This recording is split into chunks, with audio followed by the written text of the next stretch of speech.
السلام عليكم ورحمة الله، ازيكم عاملين ايه؟ النهاردة ان شاء الله هنعرف مع بعض ازاي نخلي القشر الليمون اللي بنعصره على الزيتون بطريقة جميلة جدا، مش هتفرقي خالص عن الليمون المخلي اللي بتشتريه جاهز.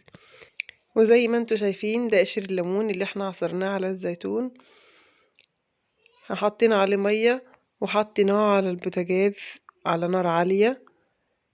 وزي ما انتوا شايفين المية كده هتغلي، هنسيبه في المية تغلي لمدة 5 دقايق. هنقلب كده عشان اللي على الوش كمان يغلي كويس في المية، وبعد كده هنقفل عليه وهنسيبه في المية بتاعته دي لحد ما يبرد. شايفين يعني المية دخلت جواه بقى، نص الليمونة بقى هتتملي مية، وكمان لسه لما يبرد كده بعد ما بيرد خالص هنبتدي بقى ناخده كده نصفيه من المية بتاعته. طبعا لما بيبرد النص الليمون ده بيتملي مية، بيبقى ولا كأنك اصلا كنتي عصراه. والمية دي كمان ما ترميهاش، هنحتاجها بعد كده. هنا عندي بقى جزر مبشور وفلفل احمر مفروم، ده فلفل احمر حراق مفروم، ومعلقتين كبار من العصفر وحبة البركة. هقلب كل الكلام ده مع بعض كويس قوي. تمام كده. وبعدين هضيف الخلطة بتاعتي دي على الليمون بتاعي، وهبتدي اقلب الليمون مع الخلطة كويس قوي.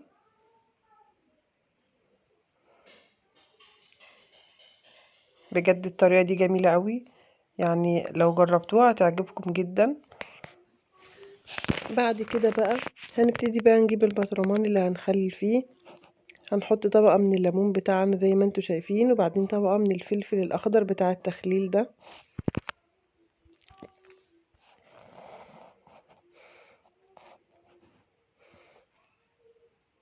تمام كده. هنعمله طبقات بالشكل ده كده لحد ما نخلص كمية الليمون بتاعتنا كلها. طبعا الليمون المخلل لازم فلفل معاه، الاتنين مع بعض الاتنين بيدوا لبعض طعم حلو قوي. دي طبعا مية الليمون بتاعنا اللي سلقنا فيها الليمون، دي ما ترميهاش، يعني هنستغلها لان هي يعتبر مادة حافظة لليمون. وعلى فكرة يا جماعة هي مش بتمرره خالص، لان في ناس فاكرة ان هي المية دي ممكن تمرر الليمون لما نخلله بيها يعني. وبعد ما ملحتها، يعني انا ضفت عليها الملح ودقته طبعا زي ما بعمل دايما. هنضيف بقى المية على الليمون بتاعنا. تمام كده.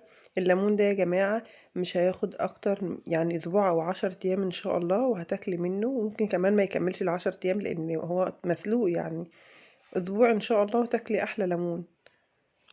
ولو شفت الفيديو لحد هنا ما تنسوش تعملوا لايك وتشتركوا في القناة وتفعلوا الجرس علشان يوصلكم كل جديد بقدمه.